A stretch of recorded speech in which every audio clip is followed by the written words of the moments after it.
What's happening, guys? Hooray, hooray. Say hey. Alright.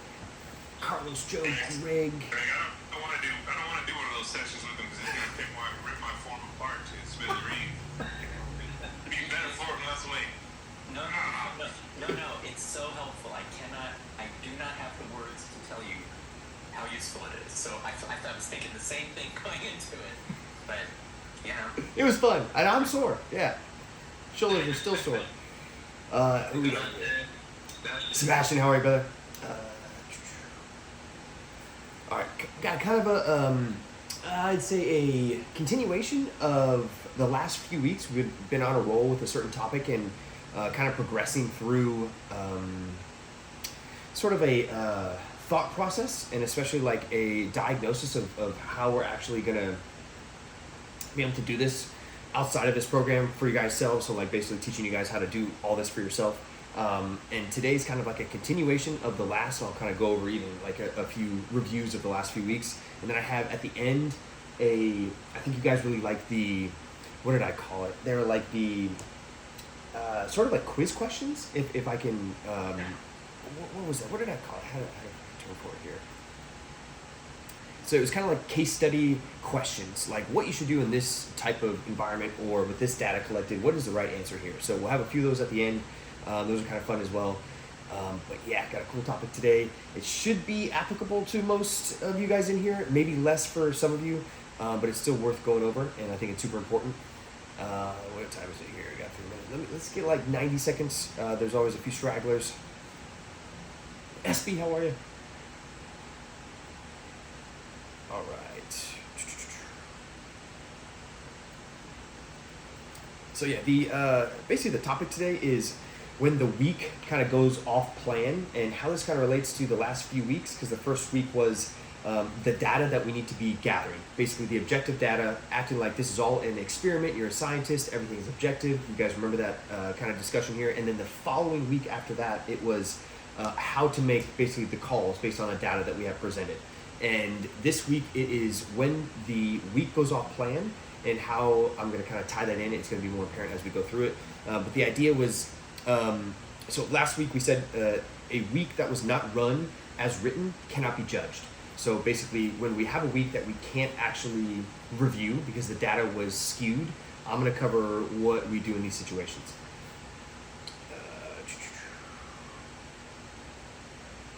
All right, good here. I shot a note. Okay, yeah, I saw it pop up in my peripheral. Yeah. Jay, what's up, man? Perfect. Yeah, it's been such a cool vacation.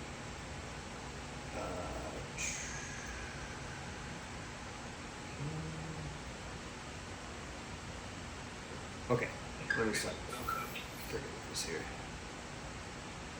Okay, all right. So, last week we said a week that was not run as written, basically what we need to collect. If it was not collected appropriately, then we cannot be judging it as far as like, okay, this is the data. How do we move from here? How do we review this? So the next question is what you do when real life basically lands on your week, or AKA this is not a week that is perfect. And again, to reiterate, I'm not expecting perfect, but there are some cases, like we're going to talk about today, where we just can't judge the week as far as the data collected, and we kind of need to expand the review date. I think you guys remember that. So just for an example here, weddings, work dinners, travel, sick kids, a night that got away from you, going out with your boys, call it what you want.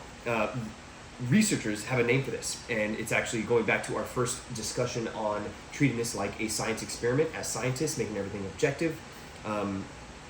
This is called a protocol deviation. So deviating from the data that we should be collecting and be consistent with, especially. So they write it down. They do not hide it, and they do not throw out the entire study. So it's just named and most importantly tracked. And how this kind of relates to all of you in here is, I'm going to go back to it, is the shame-based operating system. A lot of the times when you don't have a perfect week or a perfect day or a perfect session, some things are just not logged out of shame. And that is a big mistake, not because of you didn't you weren't perfect. It's because now we have a skewed data set that we cannot review properly. And what's even better than, or say like, obviously the best case scenario is it doesn't happen. The second best case scenario is when it does happen, we just track it and log it, whether that's more calories, whether that's less steps, whether that's something went off the rails, whether you had too much output, it is tracked.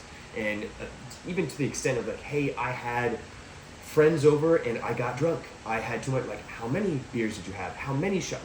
You can log it next day. And as long as we have a relatively accurate data set to go by, we can then either make changes or, most importantly, just allow ourselves to be able to see it for what it is, and inherently that removes or gives you the opportunity to practice the removal of shame and giving yourself grace during the process so you don't fuck things up and overcorrect after the quote-unquote unperfect week.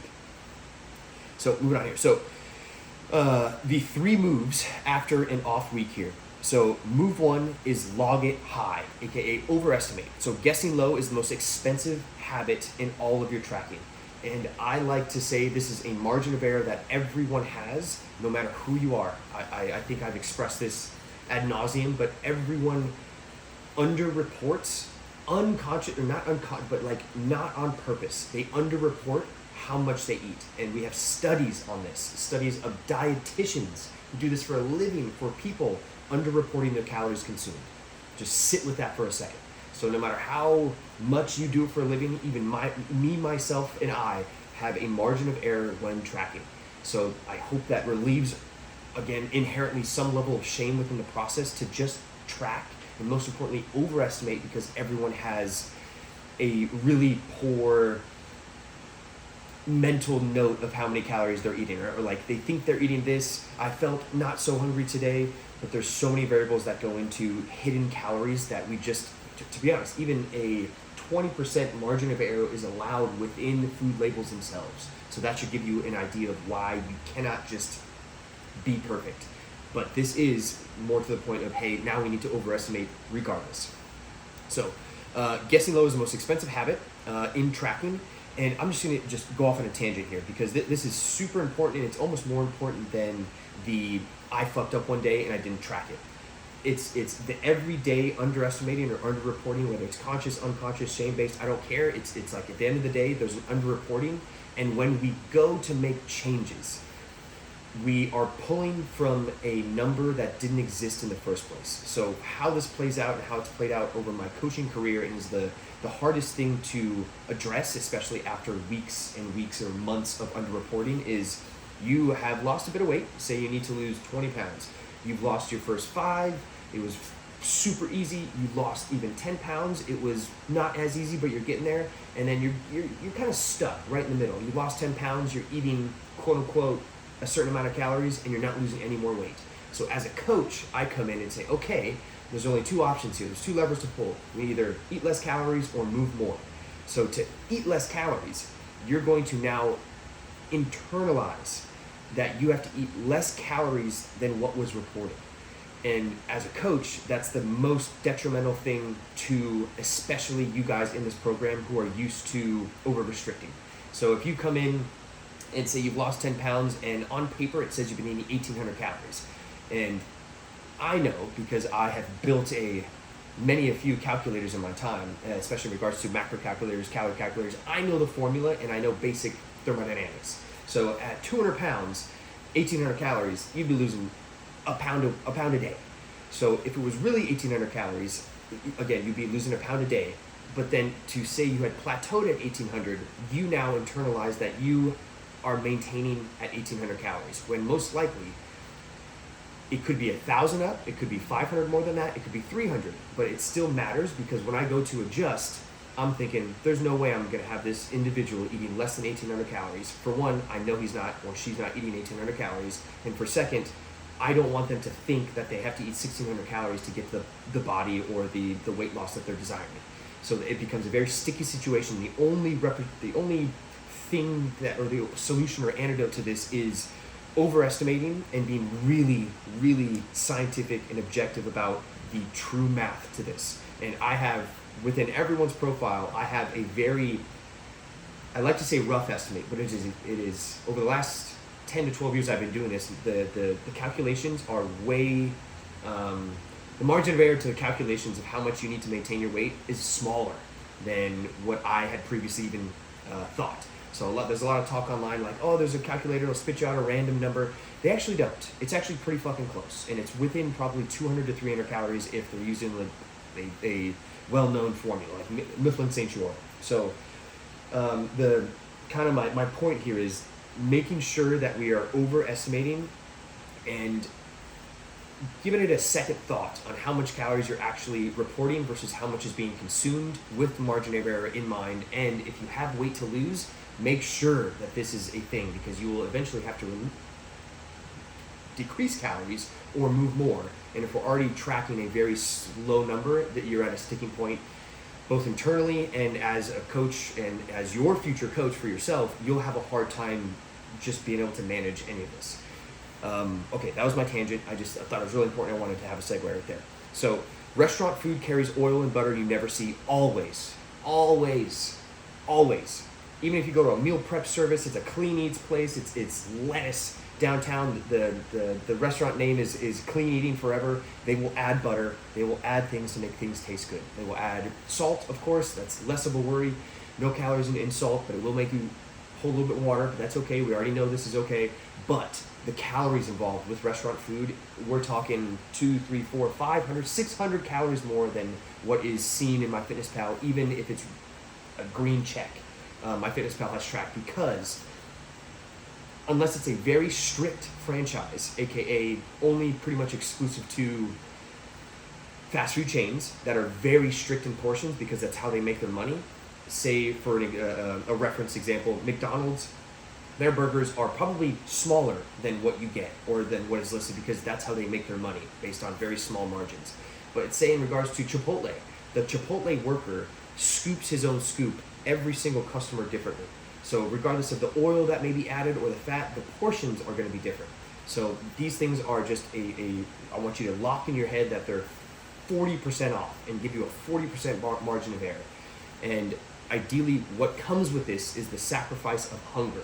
So when you overestimate, maybe even you overestimated appropriately, you actually overdid, so you actually ate less than what you tracked.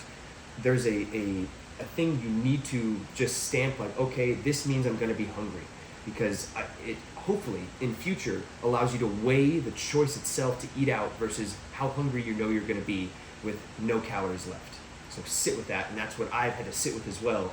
Is it worth going out and getting a really good bite to eat? Sure, sometimes. Most of the time it's probably not, because I know I would rather be not hungry and full and hit my goals more appropriately than have something good to taste. That may be different for everyone. Everyone has their thresholds, blah, blah, blah. But just know that we need to overestimate high on restaurants. Log the highest possible version or add 120 fat. So this is like the base level. I'm just going to say like 30, 40%, just add that on top. And essentially how you're going to do that, I would go with fat intake or if we're tracking macros. So a high estimate keeps the data usable. A low guess corrupts the entire thing. So there's a less of a chance of, if you could imagine, like overestimating the risk of not seeing results goes way down versus underestimating. So like the negatives are way less if you overestimate. There are still some, but we don't have to worry about it. So move 2 here. So that was just move 1, overestimate. Almost all the time, definitely restaurants.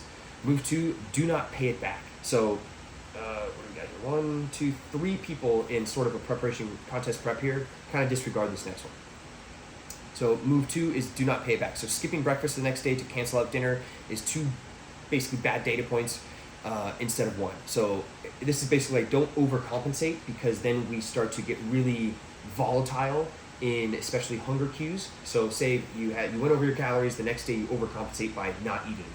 You think you're doing the right thing, but what that not eating day does now is put the next day under question and under pressure because you're fucking extra hungry. So it just makes the whole thing harder to manage instead of just like back on track, don't even think about it. For the people in this contest prep here, you will have to compensate, and that's the trade-off of extremes and all the things we've already talked about. I digress. So move 3 here is hold the standards. So protein, floor, training days, steps, weigh-in logged. So when things are going awry here, I want non-negotiables in place. So this is where standards are are paramount. So like regardless of the flexibility that I want you guys to have within food choices, what kind of foods you eat, when you eat, what days you go to the gym, there are standards I need you guys to hold yourselves to be able to not just progress, but progress past a certain point, which is usually your normal sticking point.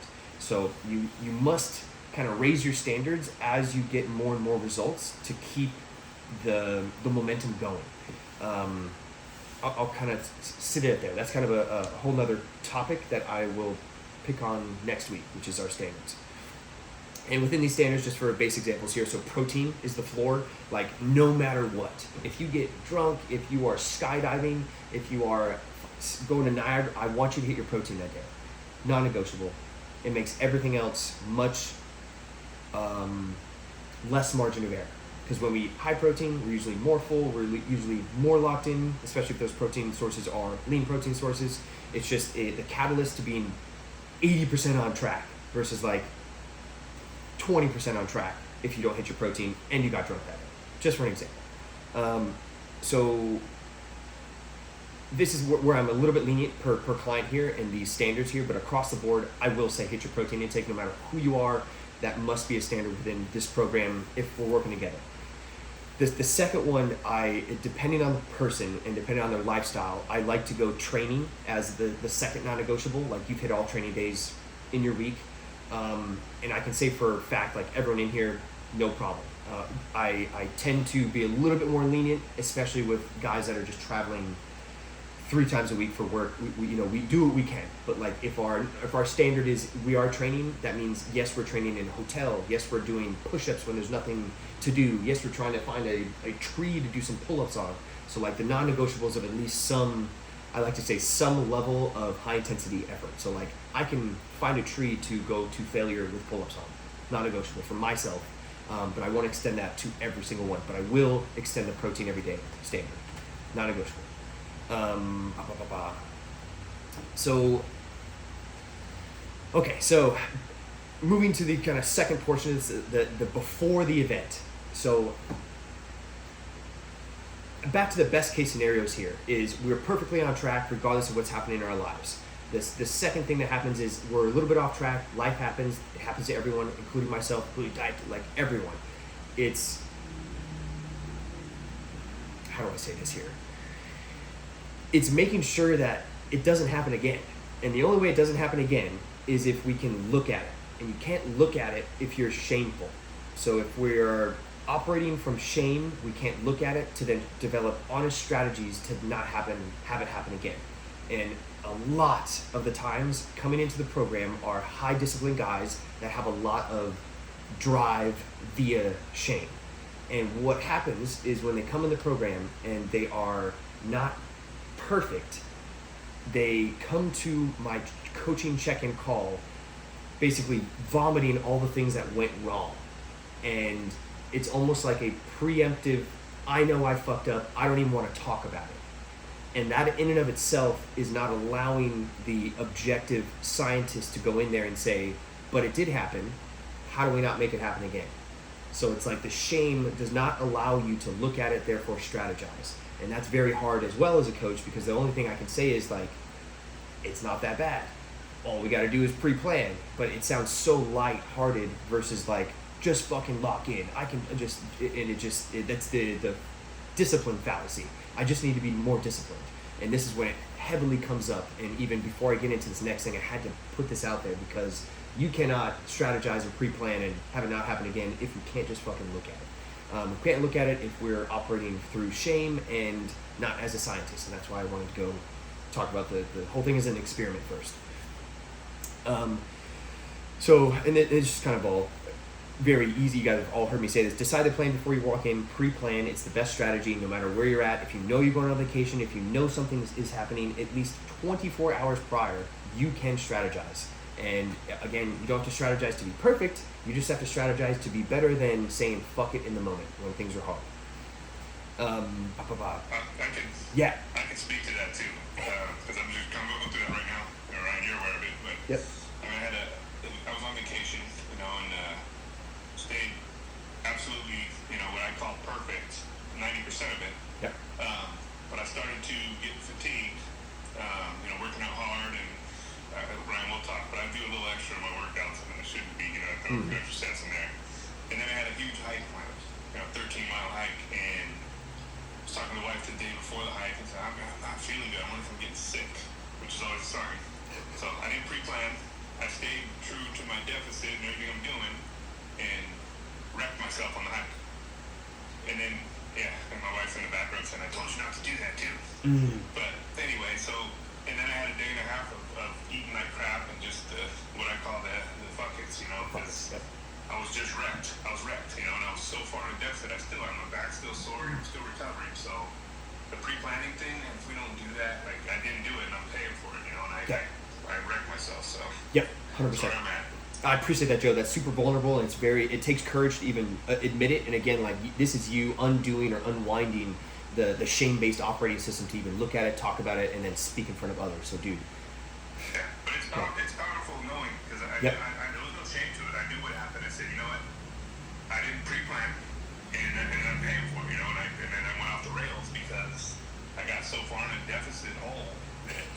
Dude, 43K steps for reference for you guys in here. 43K steps over 2 days, enormous. That's I think it was 2,500 calories burned on top of your basal metabolic rate. So that would be the pre-planning, which we already talked about, Joe, but for everyone else here, that would mean more carbs. Just more carbs to make sure we're at least covering that gap of the expenditure they had. And that would have been allowed him, if he pre-planned, ate big, allowed him a little bit more recovery maybe, but more so just not being absolutely just gassed, hungry, tanked, fatigued after that 43K. So it allowed him some breath, aka just more energy, and probably less hunger that had led to the overeating the next days, following days. So yeah, 100%. Appreciate that, Joe. God. And so thank you, appreciate it, Jeremy. So scooping back here to the logging restaurant meals. I don't know why this is out of order here, but when we are tracking restaurant meals, and to be honest, I'm looking at you guys there's not many of you guys eating multiple times a week, but I'll have this just for on paper here. When we are logging restaurant meals, I want you guys to, especially if we're experiencing tracking, take the extra time to itemize the menu or itemize what is actually on your plate, aka instead of searching whatever it's called on the menu, whatever the restaurant called it, and then searching that, I would rather you say 6 ounces of chicken breast, literally pick apart the ingredients that are labeled on the menu and piece those into MyFitnessPal. So if it's a chicken burger, what size was the chicken? Just log that chicken. Then add extra oil because they cooked it in oil. Then add the spread that was on there that may be or may not be listed on the menu item or calorie total within MyFitnessPal. So itemize each ingredient to be able to be more accurate, and that's how you reduce the margin of error alongside overestimation. So just want to throw that out there because I had that come up this week. And then, what an off week actually costs. So this is kind of the reality here. So one high day inside a good week is basically a rounding error. Speaking as a scientist, very objective. Yeah, Espy, thank you. It helps because I know Espy the one to speak up here because she's been doing this for, I want to say almost a decade here tracking. So one high day inside a good week is a rounding error. So a rounding error, I want that to hit directly on the shame-based operating system. 1 day is not going to wreck anything. To be honest, 1 week in totality of 6 months, 3 months, nothing crazy. And I want to even say to the utmost graceful thing I've had to give myself is a year off the gym or 2 years off the gym is nothing to the 12 years of your trained physique. So I've had to even go so far as to unwind that level of shame. So say something came up, a difference in career, I had things going on in my personal life, I didn't make it to the gym for a year. And I had to even get back in the gym and not say, fuck, it's lost, everything's gone. I had to say 1 year is nothing in regards to the totality of 12. So just you can always expand the grace. One high day plus 3 days of compensating, guilt, and skip sessions is what sets you back. So one high day and you thinking you fucked up, said the fuck it's, and then ate huge for the next day, 2, 3. absolutely can ruin your week. And there's a caveat to this. So when we say ruin the week, that's where, can't imagine, yeah, the boss here. So one high day plus 3 days of compensating guilt and skip sessions is what sets you back. The event was never the problem. The reaction to it is where guys or gals lose it. So again, like I've talked about this ad nauseum. It's the overcorrection that you guys most of the time had problems with before you joined the program. So it was, I don't know, I'm going to add a set here. I'm going to add an exercise here. I'm going to add volume. I'm going to add cardio. I'm going to restrict calories even further. So it's just the overcorrecting or wanting to have your hands in it more than you should. Just like letting it play out and being inconsistent. I do want to caveat here. So when we talk about ruining a week, I want to separate a maintenance week from a true surplus week. So you gaining, even a couple pounds on average could still be maintenance plus water plus nothing. But say to ruin a week, we're talking like actual fat gain during the week in a deficit, or at least in a trying to be in a deficit. That would be quote unquote ruining a week, like you're actually setting yourself back 4 weeks. Would one day do that, set you back for the week or 2 weeks? Probably not. But it absolutely could make the week a maintenance week. It could absolutely take away the deficit for the week, aka you're going to be the same weight. Whether or not that is ruined, I would absolutely not say that's ruined, because it's just, again, a lesson, an opportunity to strategize for the next week and for the rest of your life. But you can definitely one day out at a restaurant, or one day saying fuck it, bring your maintenance calories on average up and you lose no weight for the week. Whether or not you ruin it, quote unquote, and add 1 to 2 pounds of fat, that would be maybe 3 days of consecutive fuck it, if that makes sense. So I do want to put a spectrum of what a ruined week looks like for perspective. So yeah, okay. And love this. So I like that out of this. So same principle as far as tracking. In regards to ruining it, I kind of already mentioned it. Same principle as the scale.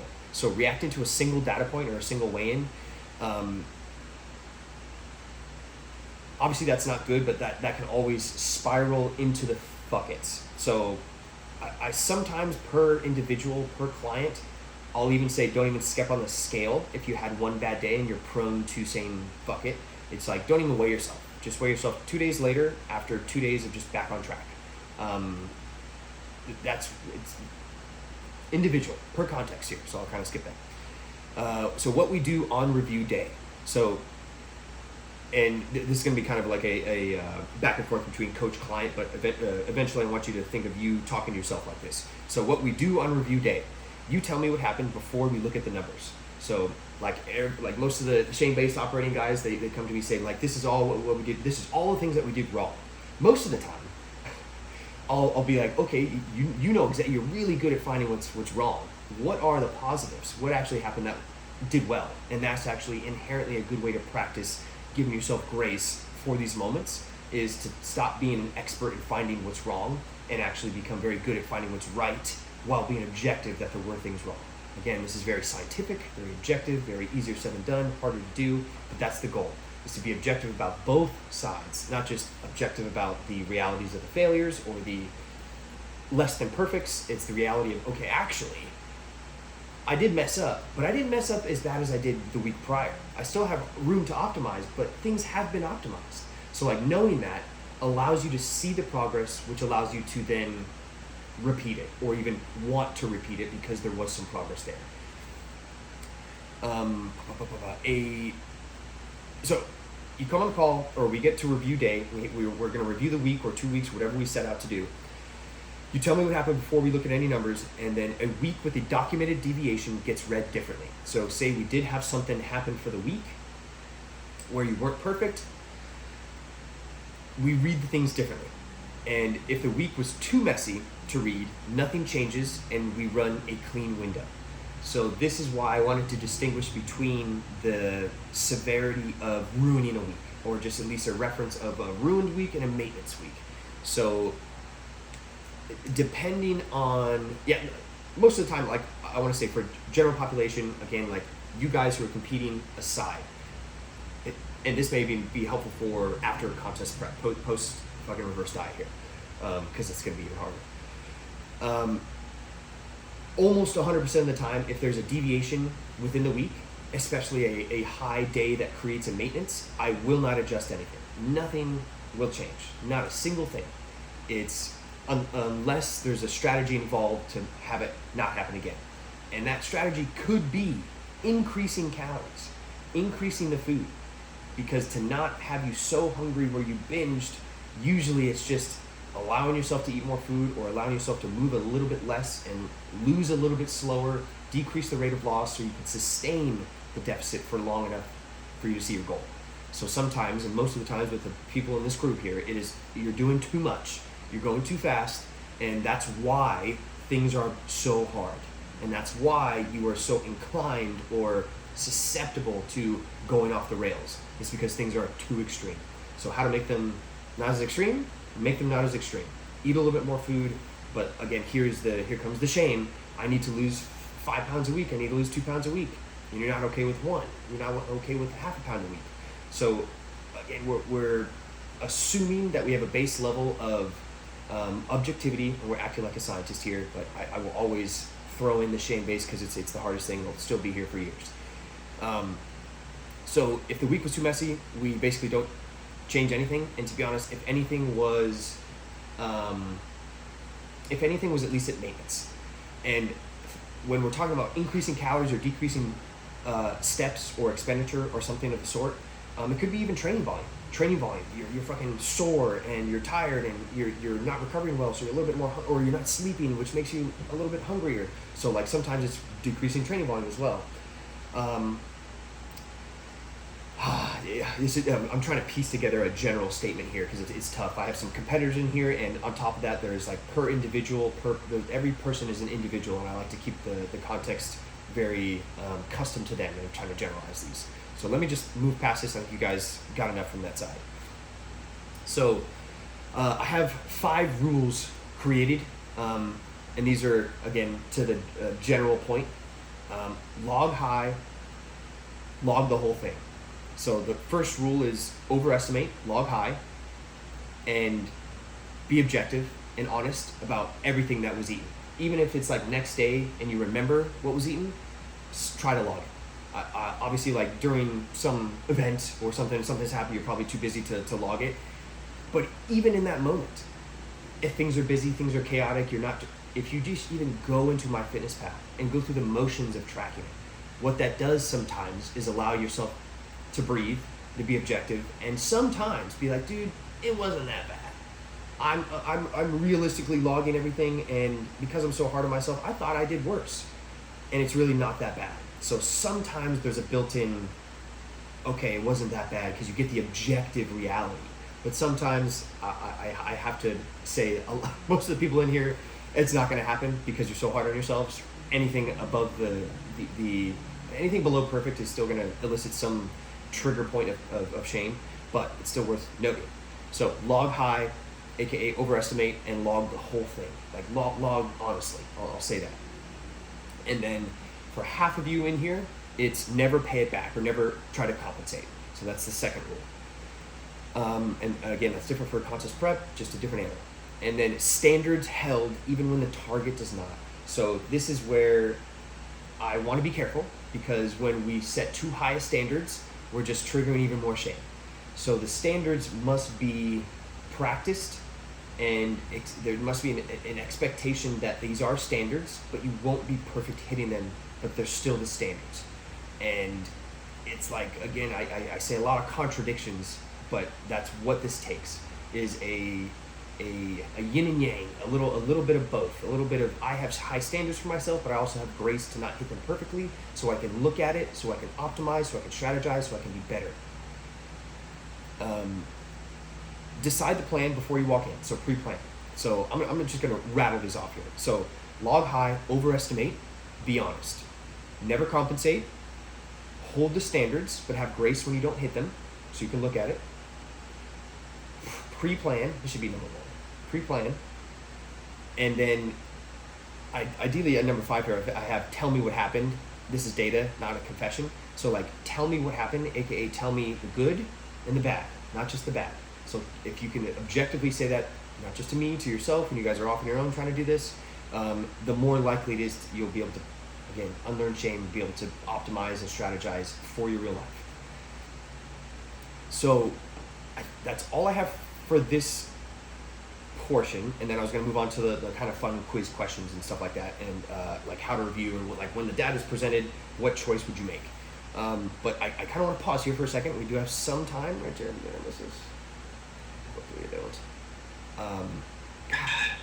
How many minutes? One more time. 3 minutes. 3 minutes? Holy shit. Let me just skip to this thing.